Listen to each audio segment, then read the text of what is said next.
আসসালামু আলাইকুম রহমতুল্লাহি ওয়াবারাকাতুহু। সম্মানিত দর্শক, শেখ হাসিনাকে নিয়ে ভারত খেলছেন, বাংলাদেশের সঙ্গে খেলছে, আমেরিকার সঙ্গে খেলছে এবং পুরো এই অঞ্চলের যে ভৌগোলিক রাজনীতি, জিও পলিটিক্স, এই জিও পলিটিক্সকে একেবারে উল্টিয়ে পাল্টিয়ে তছনছ করে দিচ্ছে এবং শেখ হাসিনাকে অস্ত্র হিসেবে ব্যবহার করে আগামী দিনগুলোতে তারা যে মাস্টার প্ল্যান করে যাচ্ছে এবং সেই মাস্টার প্ল্যান বাস্তবায়নের জন্য আমেরিকাতে, ইউরোপে, দিল্লিতে, কলকাতাতে, আগরতলাতে এবং ঢাকাতে একাধিক পক্ষ এখানে কাজ করছে এবং আপনারা কি টের পাচ্ছেন যে বে অফ বেঙ্গল, আমাদের যে বে অফ বেঙ্গল ক্রমশ এই মহান সম্পত্তিটি আল্লাহ কর্তৃক প্রদত্ত একটি নিয়ামত, এই বঙ্গোপসাগর আমাদের জন্য গলার কাটা হয়ে যাচ্ছে। এর কারণ হলো যে আমাদের যে সমুদ্র সীমা, এই সমুদ্র সীমার উপর যে গভীর জলাশয় রয়েছে, অর্থাৎ বঙ্গোপসাগরের আমাদের মহিষসোপানের পরে যে গভীরতা রয়েছে, এই গভীরতা পৃথিবীর সবচেয়ে গভীরতম যে সমুদ্র গিরিখাত ম্যারিয়ানা ট্রেঞ্চ, এই তার চেয়েও গভীরতম। এই গভীরতার ফলে কি হচ্ছে, এই এলাকাকে কেন্দ্র করে যে সামরিক স্থাপনা নির্মাণ সম্ভব, যেটি প্রশান্ত মহাসাগর, আটলান্টিক মহাসাগর বা অন্য কোনো সাগরে সম্ভব নয়। ফলে এই বঙ্গোপসাগরের উপরে আমেরিকার এবং তার মিত্রদের ভীষণ রকম একটা নজর পড়েছে। আর এই নজরের বিরুদ্ধে কিন্তু ভারত এই পুরো তাদের যে বঙ্গোপসাগর, বে অফ বেঙ্গল, এই অংশে তাদের আধিপত্য একছত্র রাখতে চাচ্ছে। অন্যদিকে চীন এখানে যে কোনো মূল্যে এই বঙ্গোপসাগরে ঢুকতে যাচ্ছে। আর এই বঙ্গোপসাগরকে কেন্দ্র করেই আমাদের টেকনাফ, আমাদের কক্সবাজার, আমাদের রুখি, আমাদের চট্টগ্রাম, পার্বত্য চট্টগ্রাম, এগুলো মানে এটা আমাদের গরিবের ঘরে যদি সুন্দরী একটা বধূ থাকে বা অতি সুন্দরী কন্যা থাকে, কিংবা একজন অসহায় দুর্বল লোকের হাতে যদি সবচেয়ে দামি রত্ন পাথর থাকে বা কোনো সহায় সম্পত্তি থাকে, তখন সেগুলো তার জন্য একটা মরণ যন্ত্রণা হয়ে পড়ে। সমস্ত লোলুপ মানুষগুলো সেখানে যাকে ঝাঁপিয়ে পড়ে। তদ্রূপ এখন এই বে অফ বেঙ্গলকে কেন্দ্র করে বিশ্বের সমস্ত পরাশক্তিগুলো বাংলাদেশকে নিয়ে খেলছে এবং সঙ্গত কারণে এই খেলায় সবচেয়ে এগিয়ে রয়েছে ভারত এবং ভারতের সঙ্গে আওয়ামী লীগের যে দ্বিপাক্ষিক সম্পর্ক এবং শেখ হাসিনার সঙ্গে ভারতের প্রকাশ্য কিছু চুক্তি, অপ্রকাশ্য কিছু কমিটমেন্ট, সব মিলিয়ে যাকে বলা হয় ভারত এই বাংলাদেশকে কবজা করার জন্য অলমোস্ট 70% তারা কিন্তু এগিয়ে গিয়েছিলেন। কিন্তু সমস্যা হয়ে গেছে যে শেখ হাসিনা শেষের দিকে এসে, মানে বিশেষ করে 2018 সনের নির্বাচনের পরেই সে ক্রমশ চীনের দিকে ঝুঁকে পড়ে এবং দিল্লির দাসত্ব থেকে বের হয়ে আসার জন্য সর্বোচ্চ চেষ্টা করতে থাকে। তারপর যেটা হয় সেটি হলো সে আমেরিকার সঙ্গে একটা সমঝোতামূলক সম্পর্ক করার জন্য সে প্রাণান্ত চেষ্টা করেছে। সাদ্দাম হোসেন যেভাবে আমেরিকার সাথে সম্পর্ক করার চেষ্টা করেছে, ঠিক সেইভাবে সেও চেষ্টা করেছে। কিন্তু চীন এবং ভারত এই দুটোর সঙ্গে সম্পর্ক স্থাপন করার মতো ঝুঁকি নিতে পারেনি। এর কারণ হলো তার সারাউন্ডিং, চারপাশে ভারতের যারা লোকজন রয়েছে তারা ছিল এবং এখানে বাংলাদেশে ভারতে এমন কতগুলো কাজ করেছে 2009 সনের পর থেকে, খুবই সেন্সিটিভ। যেমন দেখা গেল যে বিডিআর কিলিং, আমাদের আর্মির অনেকগুলো ইন্টারনাল বিষয় খুবই সেন্সিটিভ। আমাদের সেই যাকে বলা হয় দ্বিপাক্ষিক অনেকগুলো স্পর্শকাতর চুক্তি রয়েছে। এই জিনিসগুলো শেখ হাসিনার জমানায় শেখ হাসিনা করেছেন বা তাকে দিয়ে করানো হয়েছে। তো এখন শেখ হাসিনা যদি বাংলাদেশে দীর্ঘমেয়াদে ক্ষমতায় থাকে এবং চীনের বলয়ে চলে যায়, এটাও ভারতের জন্য ভীষণ রকম বিপত্তিকর। আবার শেখ হাসিনা যদি ঠিক এরকম দোদুল্যমানতায় ভারতকে রাখে, সেটাও ভারতের জন্য ঝুঁকি। এর কারণ হলো যে যদি শেখ হাসিনা বাংলাদেশে তার পতন ঘটে এবং তিনি বিচারের মুখোমুখি হন, তাহলে পুরো বিষয়গুলো কিন্তু আদালতে চলে আসবে, যেটি ভারতের জন্য আমাদের সাথে তাদের যে দ্বিপাক্ষিক সম্পর্ক, এটি রীতিমতো গণরোষে পরিণত হয়ে যাবে যা করা হয়েছে। এজন্য শেখ হাসিনাকে তুলে নেওয়া, এমনকি আমার কাছে মনে হয় যে লাস্টে যে সকল বিদ্রোহ হলো, বিপ্লব হলো এবং এর মধ্যে যে সকল সন্ত্রাসী কর্মকাণ্ড হয়েছে, যে সন্ত্রাসী কর্মকাণ্ডের সঙ্গে এই বিপ্লবের যারা বেসামরিক লোকজন, তাদের থাকার কথা নয়। অনেক গুলাগুলি, থানা পোড়ানো, তারপরে শেষে পুলিশ হত্যা, এরকম অনেক নৃশংস ঘটনাগুলো ঘটেছে, যার সঙ্গে সরাসরি বিদেশিদের হাত ছিল, এটা একেবারে স্পষ্ট। এখন সেই হাতটা কি আমেরিকার FBI, রয়, না কি দিল্লির, নাকি অন্য কারো, এগুলো ভবিষ্যতে আসবে। কিন্তু যে ঘটনাটা ঘটলো, যে আমার কাছে যেটা মনে হয়েছে যে আমি কথা আগেও বলেছি বহুবার, যে বঙ্গবন্ধু একটা সময় দিল্লির জন্য খুব অসহ্য হয়ে পড়েছিল। ফলে বঙ্গবন্ধু হত্যাকাণ্ডের সঙ্গে তাদের একটা উল্লাস ছিল, তাদের একটা সংযোগ ছিল। তদ্রূপ এই যে শেখ হাসিনার যে পতন, এই পতনের সঙ্গে যে ভারতের কোনো হাত নেই, এটা কিন্তু বলা যাবে না। কি কারণে হাত আছে? প্রথমত হলো তাকে বাগে নেওয়া, দ্বিতীয়ত হলো তার মাধ্যমে যে কর্মকাণ্ডগুলো করা হয়েছে, সেই কর্মকাণ্ডগুলো যেন পাবলিকলি জনগণের কাছে চলে না আসে। তৃতীয় কারণ হলো যে আপনি যদি ঠিক মীর জাফর ক্ষেত্রে এই ঘটনাটা ঘটা হয়েছিল, হলো আমি শেখ হাসিনাকে অবশ্যই মীর জাফরের সঙ্গে তুলনা করছি না। অর্থাৎ মীর জাফরকে ক্ষমতায় বসানো হলো, কিন্তু ক্ষমতায় বসে তিনি সেই ইংরেজদের কর্তৃত্ব অস্বীকার করে স্বাধীনভাবে চলার চেষ্টা করলেন। তখন করলো কি, তাকে ক্ষমতাচ্যুত করে তার জামাই মীর কাসিমকে বসানো হলো। মীর কাসিম ছিলেন আরো স্বাধীন চেতা। তখন সে বলল যে কি হলো, মানে আমরা তো আরো বিপদে পড়লাম। তখন মীর কাসিমের সঙ্গে তাদের যুদ্ধ করতে হলো, বক্সারের যুদ্ধ করতে হলো। তো এটা বক্সারের যুদ্ধ নয়, এটা অন্য একটা যুদ্ধ। যাই হোক, সেই মীর কাসিমের সঙ্গে যুদ্ধ করে মীর কাসিম পরাজিত হলেন, নিহত হলেন। তারপরে আবার বাংলার সিংহাসনে নবাব, যাকে বলা হয় মীর জাফর আলী খানকে আবার দ্বিতীয়বার ইংরেজরা বসিয়েছিল। তো দ্বিতীয়বার ইংরেজরা বসালো মীর জাফরকে, তখন মীর জাফর দেখলো যে তার প্রাণে বেঁচে থাকাই দায়। 2 নম্বর হলো যে এখন ক্ষমতায় বসে তারা নবাব হওয়ার শখ নেই, বাকি জীবন ইংরেজরা যদি সব নিয়েও যায়, সে শুধু ভাতাভোগী থাকতে চায়। ঠিক সেইভাবে সে আবার দ্বিতীয়বার কিন্তু বাংলার সিংহাসনে বসেছিল এবং আমৃত্যু সে বাংলার সিংহাসনে ছিল। এখন শেখ হাসিনা এই যখন বাংলার সিংহাসনে ছিলেন, তো তিনি এখানে থেকে চীনের দিকে হাত বাড়াতেন, এবং তার সবচেয়ে বড় ভুল হলো এইবার নির্বাচনে জয়লাভ করে বেইজিং যাওয়াটা। এটা তার কোনো অবস্থাতে উচিত হয়নি। তো তিনি সেই কাজটি করেছেন। তারপরে এই তার জাতিসংঘে যাওয়ার দরকার ছিল না।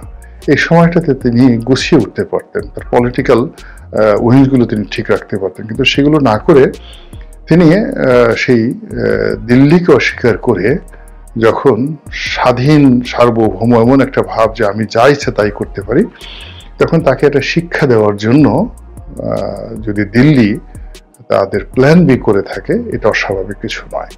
যাই হোক, এখন শেখ হাসিনা দিল্লির হেফাজতে আছেন। তো দিল্লি যদি তাকে আবার বাংলাদেশে ফেরত পাঠায়, এটি সেই মীর কাসিমের পরে ইংরেজরা রবার্ট ক্লাইভ যে কাজটি করেছিলেন মীর জাফর আলী খানকে নিয়ে, ঠিক একই ঘটনা ঘটবে। 2 নম্বর হলো যে শেখ হাসিনা ধরেন কখনো তাকে পাঠানো হলো না, কিন্তু শেখ হাসিনার মাধ্যমে যে জিনিসগুলো করা হয়েছে, সেই জিনিসগুলো এই বর্তমান সরকারের কাছ থেকে আদায় করার জন্য ভারত যদি চাপ দেয়, এই চাপ বর্তমান সরকার দিতে পারবে না। তৃতীয়ত হলো যে শেখ হাসিনাকে ওখানে রেখে তারপর তার যে রাজনৈতিক দল, সেই রাজনৈতিক দলের সাহায্য, সহানুভূতি ভারত সঙ্গতির কারণে পেয়ে গেছে। এবং যেহেতু সেখানে আছে, আওয়ামী লীগের একটা বিশাল নেতাকর্মীরা এখন ভারতে ছড়িয়ে পড়েছে। এবং আগামী কিছুদিন যদি এভাবে চলতে থাকে, তাহলে আরো অন্তত 1 থেকে 1.5 লাখ আওয়ামী লীগের শীর্ষ পর্যায়ের নেতৃবৃন্দ রয়েছেন, তারা ভারতে চলে যাবেন।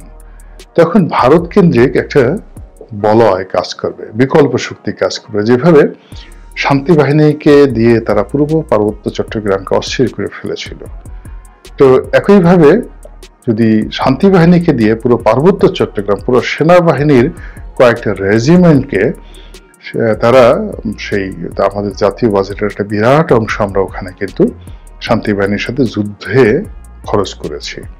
তো তারা যদি মাত্র 1000 খানেক শান্তি বাহিনীর সদস্যকে দিয়ে এই কাজ করতে পারে, তাহলে বাংলাদেশে কোটি কোটি আওয়ামী লীগের যারা নেতাকর্মী আছে তাদেরকে দিয়ে এই দিল্লি কি করতে পারে, এবং সেটাই কিন্তু তাদের প্ল্যান বি। এবং সেই প্ল্যান বি বাস্তবায়ন করার জন্য এখন দিল্লির যে মিডিয়াগুলো রয়েছে তারা কিন্তু প্রচার চালাচ্ছে। কি প্রচার চালাচ্ছে? একবার বলছে যে এই মুহূর্তে বাংলাদেশের সৈন্য সমাবেশ করা দরকার, বাংলাদেশ খুব বাড়াবাড়ি করছে। আর এক পক্ষ বলার চেষ্টা করছে বড় বড় মিলিটারি এক্সপার্ট ওখানে লেফটেন্যান্ট জেনারেল হয়েছেন, ফুল জেনারেল হয়েছেন, মেজর জেনারেল হয়েছেন, এবং গ্লোবাল পার্সপেক্টিভে তাদের যে সামরিক বিশ্লেষণ খুবই গুরুত্বপূর্ণ। তারা কাগজ কলম নিয়ে বসে একে ঝুঁকে দেখাতে চেষ্টা করছে যে এই মুহূর্তে মিলিটারি পয়েন্ট অফ ভিউ থেকে চট্টগ্রামকে আলাদা করে ভারতের অধিকারে নিয়ে যাওয়া, এটি যাকে বলা হয় ভারতের জন্য প্রথম অপশন। দ্বিতীয় অপশন হলো যে চট্টগ্রাম মায়ানমারের একটা কিছু অংশ, এগুলো নিয়ে যদি আলাদা একটা স্টেট করে দেওয়া হয় এবং তাদের সঙ্গে যদি একটা সেই যাকে বলা হয় করিডোর চুক্তি থাকে, সেই করিডোরের মাধ্যমে তারা তাদের পণ্য পরিবহন থেকে শুরু করা সব কিছু তারা করতে পারবে। তাহলে তারা দুটো অংশকে টার্গেট করেছে। একটা হলো শিলিগুড়ি করিডোর, আমাদের উত্তরবঙ্গের আপনি দেখবেন যে একটা মাথা আছে ম্যাপে, সেই মাথার অংশটা তারা কেটে দিতে চাচ্ছে। আর চট্টগ্রাম এবং পার্বত্য চট্টগ্রাম, যেখানে যে ফেনী নদীর ওখানে এসে যেটা চিকেন নেক বলা হয়, বাংলাদেশের পার্টে ফেনী চিকেন নেক, এই অংশটাকে তারা কেটে দিতে চাচ্ছে। এটা নিয়ে ভীষণ রকম প্রচার এবং প্রোপাগান্ডা চলছে ভারতে, যার কিছু অংশ যে বাংলাদেশে যারা দেখেন, আমরা দেখার সাথে সাথে ঘুম হারাম হয়ে যায়। তো এই যে ভারত যে প্ল্যান বি শেখ হাসিনাকে হাতে রেখে আওয়ামী লীগকে নিয়ে, বাংলাদেশকে নিয়ে যে করে যাচ্ছে অনবরত, তার বিরুদ্ধে আপনি, আমি, আমাদের সরকার, আমাদের জনগণ, আমরা আসলে কি করছি? আমরা কি তসবিহ টিপছি, সুবহানাল্লাহ আলহামদুলিল্লাহ বলছি, সবকিছু আল্লাহর উপর ছেড়ে দিয়ে বসে আছি, নাকি আমরা মনে করছি যে না, কিছুই হবে না, আবাবিল পাখি এসে আমাদেরকে রক্ষা করবে? রাজনীতির সবচেয়ে বড় নির্মমতা হলো যে এখানে পার্মানেন্ট বন্ধু বলে কেউ নেই, আর পার্মানেন্ট শত্রু বলে কেউ নেই। এখানে শুধুমাত্র পার্মানেন্ট যে জিনিসটি সেটা হলো স্বার্থ। ভারতের যা স্বার্থ আছে সেই স্বার্থ অনুযায়ী তারা কাজ করবে, তারা শত্রু মিত্র চিন্তা করবে না। 2 নম্বরে যে জিনিসটি হলো সেটি হলো প্রতি 50 বছর পর সেই মানচিত্র পরিবর্তন হয়। এরপর প্রতি 100 বছর পর সেই মানচিত্র থেকে শুরু করে আরো বড় ভৌগোলিক বিবর্তন ঘটে যায়। বোঝার চেষ্টা করুন, 1971 থেকে এ পর্যন্ত আমরা কিন্তু 50 বছর অতিক্রম করে ফেলেছি। So it's a huge burden, historical burden for us and for our nation. আমরা যদি বলেন যে তাহলে বলেন তো এই সময়ের মধ্যে 70 বছরে আমেরিকার কি ভৌগোলিক পরিবর্তন হয়েছে, ইংল্যান্ডের কি পরিবর্তন হয়েছে, 50 বছরে ইন্দোনেশিয়ার কি হয়েছে, গিয়ে দেখেন সব জায়গাতে হয়েছে। গত 50 বছরে মানে উইদিন 15 ইয়ার্সের মধ্যে আপনি ইংল্যান্ডে গিয়ে দেখেন সে আয়ারল্যান্ডে কি হয়েছে, ইউরোপে গিয়ে দেখেন সেই গত 50 বছরের মধ্যে কতবার কত মানচিত্র পরিবর্তন হয়ে গেছে। এই বাংলাদেশের মধ্যে কিন্তু আমাদের বেশ কয়েকবার মানচিত্র পরিবর্তন হয়ে গেছে। স্বাধীনতার পরে এই 3 বিঘা করিডোর নিয়ে কি হলো, কয়েকবার মানচিত্র কিন্তু পরিবর্তন হয়েছে। এরপর আমাদের যে তালপট্টি দ্বীপ, দক্ষিণ তালপট্টি দ্বীপ নিয়ে কি হয়েছে, এখন আবার সেন্ট মার্টিন নিয়ে কি হচ্ছে। তো এভরিডে মানে ছোট ছোট ঘটনায় কি একসময় বৃহৎ আকারে এটা রূপ দেয়। এবং ঐতিহাসিকরা যা লিখে গিয়েছেন বা দার্শনিক যারা লিখে গিয়েছেন তা কিন্তু হাজার হাজার বছরের ইতিহাসকে সামনে রেখে একটা গাণিতিক সমাধানে তারা পৌঁছে গেছেন। ফলে আমরা যে একটা ঐতিহাসিক সন্ধিক্ষণে আছি, সেই সন্ধিক্ষণটা আমাদের মানতে হবে। ভারতের ক্ষেত্রে আপনারা বলতে পারেন ভারতের মানচিত্রের পরিবর্তন হলো কি করে। ভারতের একেবারে মানচিত্রের পরিবর্তন হয়েছে 2 বার। হায়দ্রাবাদকে যখন তারা ইনক্লুড করলো তখন একবার পরিবর্তন হয়েছে, সিকিমকে যখন তারা ইনক্লুড করলো তখন আবার পরিবর্তন হয়েছে। এবং রিসেন্টলি তাদের মানচিত্র পরিবর্তন হয়েছে, আগের 2 বার তারা গ্রহণ করেছে, আর রিসেন্টলি বিশাল অংশ অলমোস্ট প্রায় 30-35 হাজার বর্গ কিলোমিটার এলাকা কিন্তু চীন দখল করে নিয়েছে। ফলে এটা ভারতের মানচিত্র থেকে বাদ যাবে। তো প্রতিনিয়ত কিন্তু ভাঙা করা হচ্ছে।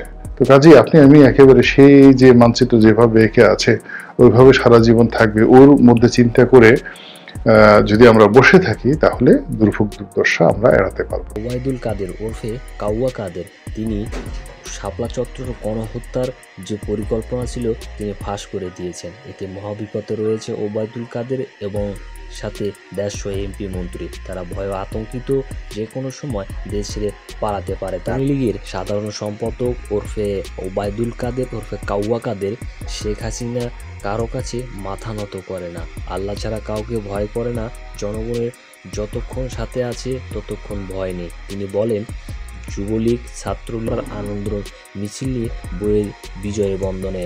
তিনি বলেন, মির্জা ফখরুল মাঝে মাঝে আজুবুজি বার্তা ছড়াচ্ছেন। তিনি হাওয়া থেকে পাওয়া খবর বলেন, এখন ভাইরালে আছেন। টাকা পয়সার নতুন চালান আসছে, মাল পানি ভালোই। ডিসেম্বরের চেয়ে এখন সবারই একটু বেশি টাকা।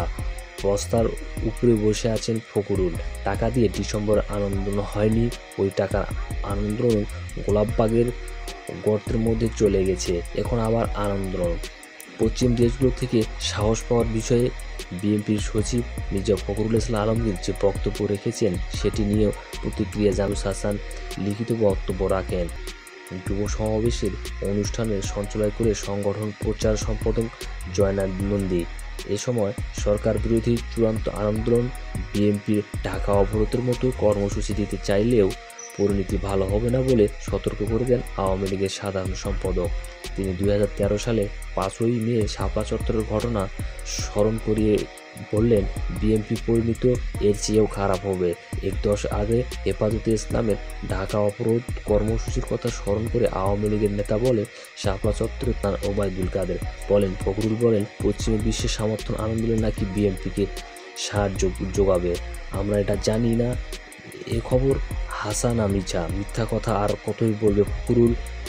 পশ্চিম বিশ্বে যারা বাংলাদেশে এসেছে, যারা আমাদের সঙ্গে কথা বলেছে, যারা বিদেশি কথা বলেছে, তাদের বলেছে বাংলাদেশে কোনো রাজনৈতিক দল সমর্থন করবে না।